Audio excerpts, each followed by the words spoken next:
Bonsoir à tout le monde. J'espère que vous allez tous bien. Alors aujourd'hui, je vais vous faire une vidéo sur Nantes parce que je suis allée faire un petit tour à Nantes. J'ai passé une fin de semaine longue et voilà. Cette fois, je vais vous parler en soft spoken pour changer un petit peu. Et voilà. Donc, je vais vous dire un petit peu comment ça allait pour moi. Qu'est-ce que j'ai vu, qu'est-ce qu'on peut voir, hein. Moi, honnêtement, j'ai pas visité beaucoup de choses, mais voilà, je vais vous montrer quelques photos aussi des lieux que j'ai vus et aussi évidemment la nourriture, ce qu'on peut manger. Sûrement, il y a des choses que vous connaissez déjà et des bonnes adresses aussi. Quelqu'un m'avait été suggéré par des amis et des autres, on les a trouvés. Je suis allée avec une amie de moi et bah, de l'Irlande, de Dublin, c'était très pratique honnêtement parce que c'était 1 heure et demie de vol. Et l'aéroport de Nantes, c'est vraiment plutôt petit. Alors, une chose très jolie qu'il y a à Nantes, c'est la surnommée ligne Voyage Nantes. C'est une ligne verte que suit tous les lieux un peu plus fameux, un peu plus connus, les lieux un peu touristiques, ce que ça vaut la peine de visiter à Nantes. C'est plutôt long, je pense que c'est 16 km, quelque chose comme ça, parce que ça tourne beaucoup au centre. Mais le centre de Nantes, c'est pas trop grand, honnêtement. On le tourne bien, on se promène bien et voilà. Alors, je vais vous montrer dans un plan, effectivement. J'ai un petit plan de la ville. Parce que j'ai pris les choses. Alors, ça, c'est très grand. Et voilà, vous voyez, probablement, il y a des lignes vertes. Et il y a une île plutôt grande aussi. Donc, il y a l'île de Nantes, au centre-ville. Et dans le centre, on peut visiter, par exemple, le château des Ducs de Bretagne. C'est très beau. Il y a tout la cour, il y a tout le parcours qu'on peut faire. Et moi, je ne l'ai pas visité à l'intérieur, mais il y a un très beau musée. Je pense aussi de l'histoire de Nantes et tout ça. Mais par contre, une chose que j'ai trouvée très jolie est que même dans les jours quand l'intérieur du château est fermé au public, on peut faire la promenade sous les murs. Et c'est vraiment une très belle promenade parce qu'il y a une belle vue sur une partie de la ville. Et je vais vous montrer quelques photos. Normalement, je vais essayer. Alors, les châteaux. Voilà. Ça, c'est une partie du château. Et moi, une chose, ça, c'est la cour centrale. On ne voit pas trop bien. Ah, Utah! Mais alors, une chose que j'ai trouvée très jolie est que, bah, oui, il y a le petit fleuve autour des murs, mais une chose que j'ai trouvée personnellement très jolie est qu'on peut, euh, il y a les différents bâtiments sont datés des différentes périodes, il y a des différents styles architecturaux, donc ça pour moi c'était très intéressant. Après, il y a le musée de Jules Verne dans la ville. Ça, j'ai pas eu le temps de le visiter, honnêtement, mais je pense que c'est très intéressant aussi. L'île de Nantes, ça, oui, je l'ai vu. Sur l'île de Nantes, il y a une chose très jolie que ce sont appelées les machines aux îles. Je pense que ça s'appelle comme ça. Les machines de l'île, machines aux îles, machines de l'île. Et ce sont comme une espèce de sculpture, on peut dire comme ça. L'éléphant, c'est le plus fameux, probablement. Et après, il y en avait un autre, je ne sais pas si ça on peut le voir, mais c'est comme un grand oiseau, honnêtement. Ce sont faits en bois et fer, hein, je pense, hein. Il y a toute l'histoire là-bas, on peut visiter aussi, on peut faire la visite de toute la structure où il y a ces machines, hein. Mais ce sont des choses aussi plutôt historiques, donc c'est très joli aussi, évidemment, si on a une famille, si on a des enfants, c'est très joli, même pour les adultes, honnêtement, c'était très joli.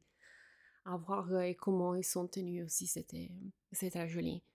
Et cette île de Nantes, c'est vraiment au centre, donc vraiment on peut se promener, enfin, nous on s'est promené beaucoup, on a vu des choses plutôt à l'extérieur. Mais c'est très joli. Moi, je pense que c'est une très jolie aussi pour se promener, pour flâner, quoi, etc. Après, il y a des très beaux jardins. Le jardin de plantes, c'est probablement le plus fameux. C'est aussi vers le centre, donc c'est très pratique. J'ai pris quelques photos parce que le jour quand on est allé, le ciel était très beau. On ne voit pas trop bien, malheureusement. Mais ça, c'était comme une espèce de sculpture en fait avec l'herbe. C'est comme un grand animal qui semble qu'il dormait. C'était très, très sympa. C'est un très beau jardin, c'est très relaxant. Il y avait aussi un petit café, il y avait de la musique, il y avait les gens qui dansaient. C'était très, très joli, je ne sais pas.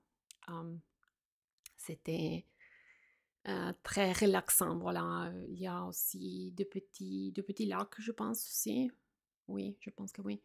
Il y a des autres jardins, jardins un peu plus petits dans la ville, mais il y a assez de verre, je dirais, comme ville.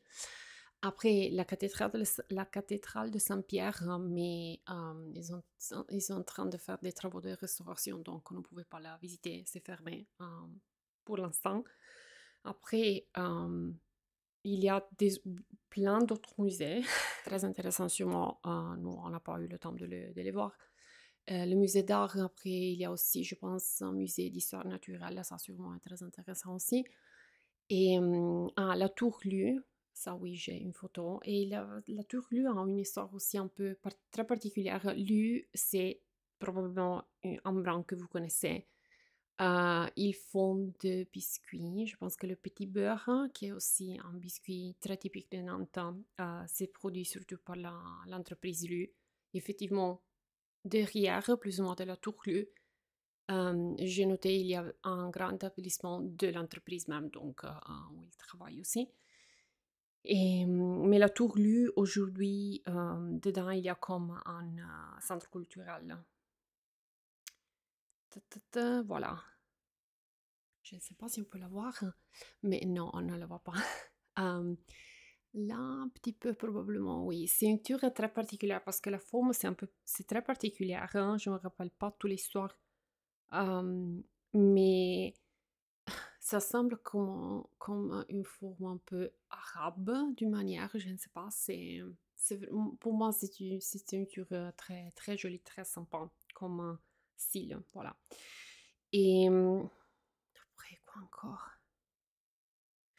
Une chose que auquel nous, honnêtement, on est tombé vraiment par hasard, hein, c'était un marché qu'il y a chaque samedi sur la place Petite Hollande. La place Petite Hollande, c'est une place, mais il y a aussi un grand parking à côté. Et on est vraiment pas chance par hasard tombé sur ce marché, mais on l'a trouvé très joli. Et à moi, personnellement, ça m'a rappelé beaucoup les marchés qu'on peut trouver dans le petit village qu'on peut trouver en Italie. Il y avait plein, plein, plein de bons fruits. Je voulais acheter beaucoup de choses. Il y avait de tout, il y avait des vêtements, il y avait des épices de différents pays, euh, des produits frais, des légumes, beaucoup de vêtements, mais des styles vraiment très différents. Et les prix, je pense que ce n'était pas trop mal aussi, honnêtement. Mais c'est très joli. Je ne sais pas, moi, ça m'a plu beaucoup. Je ne sais pas si vous avez jamais eu de marché en Italie, mais les marchés, quand je parle de marché, j'entends dire les marchés de la semaine, je pense qu'en France, c'est comme ça aussi. Dans chaque petit village, petite ville, il y a un jour de la semaine quand il y a un marché de la semaine, quelque chose comme ça, où on peut acheter différents types de produits. Et après, c'est vrai qu'en Italie, les marchés, on les trouve d'un style différent selon quelle partie de l'Italie où on est. On dit qu'au sud, les marchands, ils parlent beaucoup plus fort, hein. Et pourquoi? Parce qu'évidemment, ils veulent que vous achetez leurs produits, donc ils vous Ils vous appellent très fort, hein, ils essayent comme de faire un peu de marketing, de publicité pour le produit et voilà. Alors, je vous passe la suggestion que ça avait été passé à moi, d'aller voir, visiter, simplement se promener, flâner un petit peu, sur la surnommée île de Versailles. Alors l'île de Versailles, c'est une petite île, hein, honnêtement, mais c'est pas seulement l'île que c'est joli, c'est toute la zone, hein, que c'est vraiment très joli, très relaxant. On en a, je sais pas, on a vraiment l'impression d'être dehors de la ville. Bah, Nantes, honnêtement, c'est pas une ville énorme, c'est pas trop grande, mais c'est une ville. Et là, on a vraiment l'impression d'être à la campagne. Je ne sais pas, il y a une belle atmosphère. Alors, j'ai pris une très belle photo. J'espère qu'on peut la voir, hein, probablement pas. Il y a le réflexe, mais voilà. C'est très joli parce que on peut se planer, on peut se promener le long du fleuve. On peut aller sur l'île, hein. Sur l'île, il y a aussi des beaux jardins. Il y a un jardin aussi japonais. Et c'est très relaxant. Il y a un petit café, on peut prendre un café, apprécier la belle vie française. Je ne sais pas, c'était très joli. Et il faisait aussi un peu chaud. Mais c'était plaisant, c'était pas trop chaud, honnêtement. Et après, une chose très jolie est qu'il y a de petits cafés, des crêperies, etc., le long du fleuve. Donc ça c'était joli aussi. Et après, on peut, il y a évidemment plusieurs possibilités des choses qu'on peut faire au dehors de la ville. Il y a des belles excursions qu'on peut faire. Le muscadet, c'est un des vins typiques de la zone. Donc du coup, il y a aussi plusieurs caves qu'il y a pas trop loin de la ville. Moi, j'ai voulu visiter des caves, mais on n'avait pas le temps parce qu'honnêtement, on est resté là 4 jours. C'était déjà pas trop mal. Mais donc on a pu faire beaucoup de choses, on a pu voir beaucoup de choses, hein, mais on fait ce qu'on peut. Comme toujours, hein, mais on peut, sinon, une autre possibilité qu'il y a est de prendre la croisière, de faire une petite croisière sur le Loire. Sur la Loire, moi, ignorance géographique de l'Espagne, de la France que j'ai, je ne savais pas qu'il y avait la Loire, hein, à Nantes, et c'est un des fleuves les plus grands qu'il y a en France, donc c'est vraiment grande, on le voit vraiment. Et on peut, si on veut, prendre le bateau et aller jusqu'à la bouche du Loire sur l'océan Atlantique, parce qu'après il y a l'océan, jusqu'à Saint-Nazaire. Nous, on n'a pas eu le temps de le faire cette fois. On verra si je reviens, parce que j'ai beaucoup aimé Nantes, honnêtement. Mais ce qu'on a fait, ça je vous suggère de le faire, on a pris le bateau de ligne et on est allé à 30 moules. C'est un petit village, je pense que ça fait encore partie de la ville de Nantes, mais c'est un petit peu sur la côte de la Loire. Donc, attention, nous, honnêtement, on est allé à pied et après, on est revenu en bateau. Et aussi, de plus, c'était un samedi. Et ça, je ne savais pas. Et je pense que c'est une chose plutôt récente. Les moyens de transport public à Nantes, on ne les paye pas le fin de semaine, hein. C'est trop joli cette chose, hein. C'est trop juste. C'est une chose que je pense des autres villes devraient prendre exemple de Nantes parce que c'est vraiment une très belle idée. Pas seulement pour les touristes, mais aussi pour les gens qui vivent dans la ville. Parce que c'est vraiment comme ça, on est senti vraiment, on pousse vraiment les gens à utiliser les moyens de transport public. Donc, du coup, le tram, le bus, les bateaux de ligne, on ne les paye pas. Nous, on était très surprises de ça parce qu'on est habitué à payer trop pour les moyens de transport, mais voilà. Alors, je ne sais pas, je vais essayer de vous montrer des photos, je ne sais pas si j'y arrive à vous faire voir. Le ciel n'était pas tellement joli ces jours, mais c'était un peu gris, mais toutefois, c'était très joli.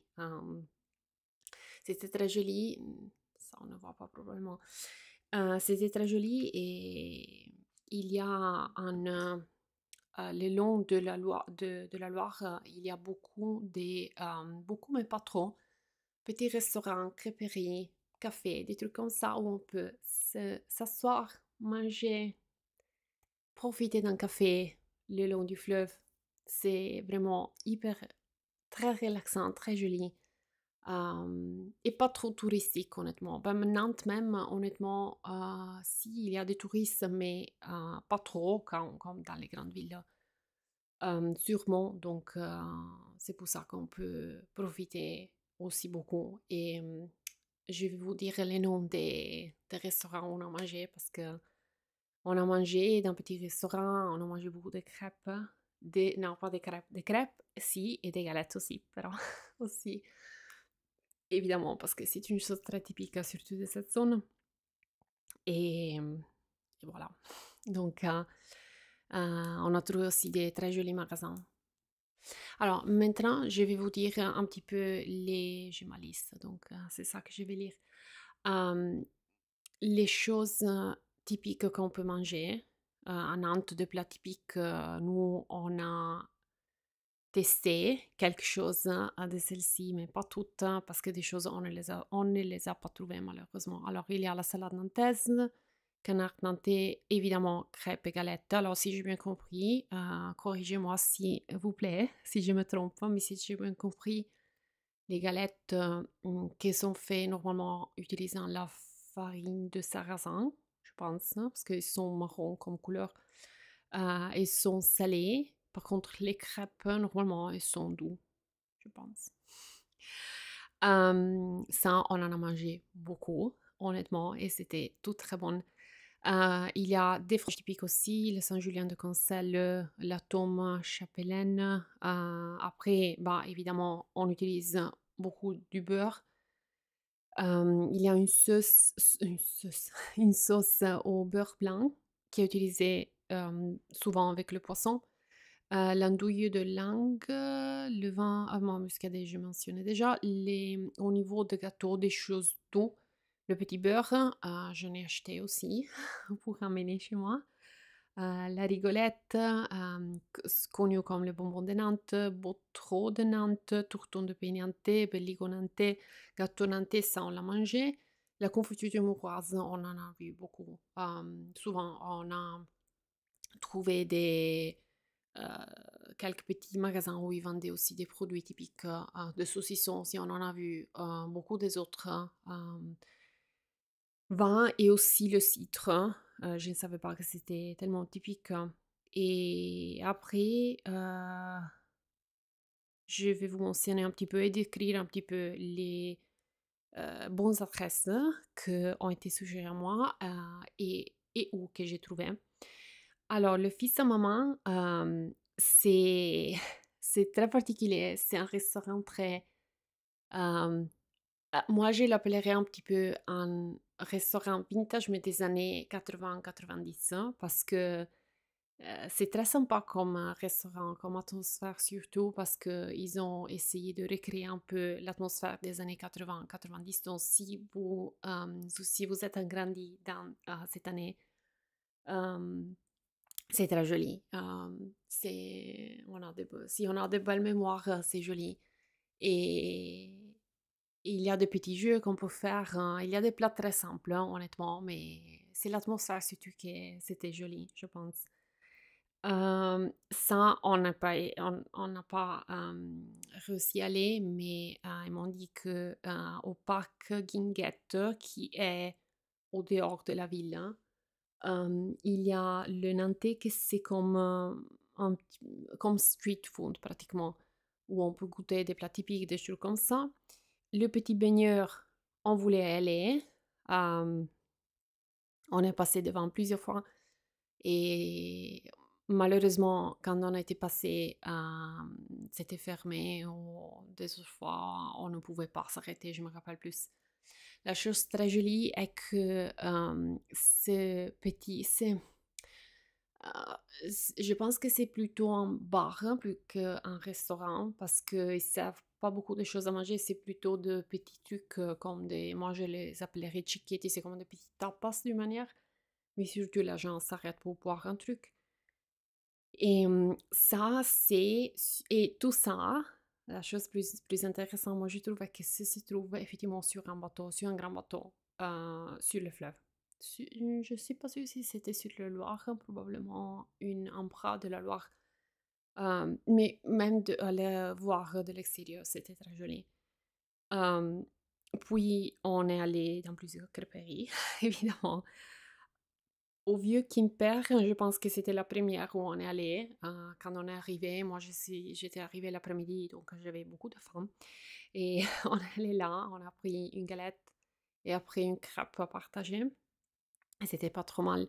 La serveuse, elle était italienne hein, aussi, elle voulait parler italien. Elle était très sympa. Et ils m'ont dit que où se trouve cette crêperie, on l'appelle la rue des crêperies parce qu'il y en a beaucoup. Ah oui, un café, on s'est arrêté plusieurs fois pour boire un truc le soir et tout ça. C'est le Bar Night LTB, Bar Bouffré. Et c'est sur une route piétonne au centre, le long du tram, de la ligne du tram. Et c'était pas trop mal. Les drinks étaient bons. Et il y avait beaucoup de tables, on peut s'asseoir. C'est comme une petite place, je ne sais pas. C'était très joli. Et aussi, je voulais dire, ça c'est une chose que j'ai noté que c'est très joli. Je pense que Nantes, la plupart du centre est complètement piétonne, hein. J'ai vu vraiment presque rien de comme voiture au centre-centre. Ça, c'est une chose très jolie parce on peut profiter beaucoup plus, on se promène plus tranquillement, etc., etc. Après, ah oui, entre le magasin qu'on a trouvé pour acheter des produits typiques, il y a ABC Terroir. Après, évidemment, je vais vous mettre tous les noms dans la description. Comme pâtisserie, Beckham et des beautés. On a pris des trucs à la débeauté. Oui, on a pris des petits trucs, mais une chose, ça c'est une chose que j'ai aimé des pâtisseries, est que quand on prend des choses qui sont un peu élaborées, ils ont un peu de crème et tout ça, pour éviter qu'ils se détruisent, quoi. Il vous donne, il me donnait ces petites boîtes en carton carré et c'était, je ne sais pas, c'est une chose jolie à voir, hein, c'est très élégant et c'est aussi honnêtement très pratique parce que comme ça on peut se promener et on n'a pas besoin de le manger tout de suite, etc. Donc c'est une bonne idée et c'est très joli, je pense. Une autre crêperie à laquelle je suis allée, Quai Juliette, c'était pas trop mal aussi, l'ambiance c'était très joli. Et ah oui, un lieu pas très typique de Nantes, évidemment, mais plutôt ils avaient de la cuisine de l'Alsace, mais toutefois c'était joli aussi l'ambiance, l'atmosphère pour moi c'était très joli. C'est l'Alsacien nantais où ils ont le. Alors, je pense que là-bas on l'appelait Lammekuchen. En Allemagne, je sais qu'on l'appelle Flammkuchen, hein, mais c'est pratiquement le même principe. Donc, c'est comme une espèce de pizza. C'est strange pour moi de l'appeler comme ça, parce que la base, je pense que c'est de la pâte sablée, probablement, je ne suis pas sûre. Mais après, on utilise de la crème fraîche. Et on peut mettre, je ne sais pas, du bacon ou des autres choses. Et c'est une chose que j'avais mangée il y a beaucoup d'années en Allemagne, à Worms, je pense, oui. Et c'est joli, je pense que c'est une chose pas trop mal. Et ah oui, et après, on a trouvé un petit café où ils font du petit-déj et du brunch surtout. C'est appelé le Triplette. C'est un petit peu au sud du centre-ville. Et c'était pas trop mal. Ils ont un style un peu particulier, mais c'est pas trop mal. Et à 30 moules, on est allé manger au bistrot du port. Café, on l'a pris au bar La Lame Vernie. Café, et ils ont des petits gâteaux aussi. Et ça, ils sont tous les deux le long du fleuve de la Loire. Et après, il y avait un très bon magasin où ils avaient des choses. Moi, je voulais acheter tout ce qu'ils avaient. L'Euro Hasard, hein, c'est un petit magasin aussi presque le long de la Loire à Trente-Moules. Et ils vendaient surtout des vêtements, des trucs comme vêtements, des accessoires aussi, beaucoup de choses. Et, mais les prix étaient trop hauts pour moi. Je comprends parce qu'ils étaient évidemment des choses artisanales, pas industrielles, etc., etc., pas de fast fashion. Et ça, c'est une chose très bonne. Mais honnêtement, 300 € pour une jupe ou une robe, non, c'est pas pour moi, si je peux éviter. Mais c'était très joli. Voilà. Alors, si je veux faire un petit résumé, si on peut dire comme ça, de Nantes, ce qui m'a plu, ce qui m'a plu, ce qui ne m'a pas plu. Alors, première chose pour moi, c'était comme respirer encore une fois, écouter et parler tous les jours le français, écouter le français tout autour de moi. Pour moi, c'était trop bien, vraiment. Et voir que les gens aussi plus ou moins me comprenaient. Et c'était très bon. Et l'accent aussi, ça m'a plu. Je ne sais pas, je pense que c'est en français euh, qu'on comprend plutôt bien. Je n'ai pas noté un accent fort ou des prononciations particulières ou difficiles à comprendre, etc. Après, les prix aussi en général, ce n'était pas trop mal, hein, même pour prendre un truc, boire quelque chose, faire le petit-déj, manger quelque chose, hein, et voilà. Et aussi pour les vêtements. Et aussi, à propos de vêtements, pour moi, au niveau de mode, il y avait des très beaux choses, hein, des très beaux vêtements, des très beaux robes, très belles robes, etc. De l'autre côté, bah, le... Alors, la température, c'était pas trop mal, hein. Moi, je suis tenu compte que moi, je suis allée à la fin de mai. Et donc, il faisait un peu chaud, mais pas trop. Le temps changeait. Pas comme en Irlande, mais un petit peu, oui. Donc, changeait un peu. Je m'imagine que c'est un climat plutôt nordique, quoi. Et quoi encore? Oui, une chose, ça... bah, alors, les gens étaient en général plutôt gentils, welcoming, plaisants, je ne sais pas si on peut dire comme ça en français, etc., ouvertes, quoi. Mais de l'autre côté, une chose que ça m'a fait beaucoup de tristesse, honnêtement. C'est pas joli, mais c'était triste, voilà, de voir beaucoup, beaucoup, beaucoup de gens qui demandaient de l'argent partout, de toutes les nationalités, de tous les âges, sans distinction, vraiment, partout. Même on se promène et l'agent t'arrête pour te demander de l'argent, c'était... Il demandait très gentiment, honnêtement, parce qu'il demandait toujours bonjour, comment ça va, est-ce que je peux. Mais à moi, honnêtement, ça m'a ça m'a donné beaucoup de tristesse, je ne sais pas comment le dire. Et j'étais honnêtement un peu surprise de savoir, de voir ça. Moi, honnêtement, je ne sais pas trop comment est l'économie en Nantes, etc. Je pense que c'est une ville plutôt développée. Il y a des gens qui travaillent. Et je vois des prix un petit peu dans des agences immobilières, hein, sur la vitrine, vous savez, comme ça, seulement pour voir un petit peu à titre informatif, les prix, c'était pas trop haut, mais je me suis demandé, bah, s'il y en a tellement beaucoup de personnes qui demandent de l'argent, probablement il y a des problèmes, je ne sais pas. Alors dites-moi si vous en savez quelque chose, hein, je ne sais pas, chez vous, si vous habitez en France, dans votre ville, comment c'est cette chose, s'il y en a beaucoup, euh, etc. Et quoi encore?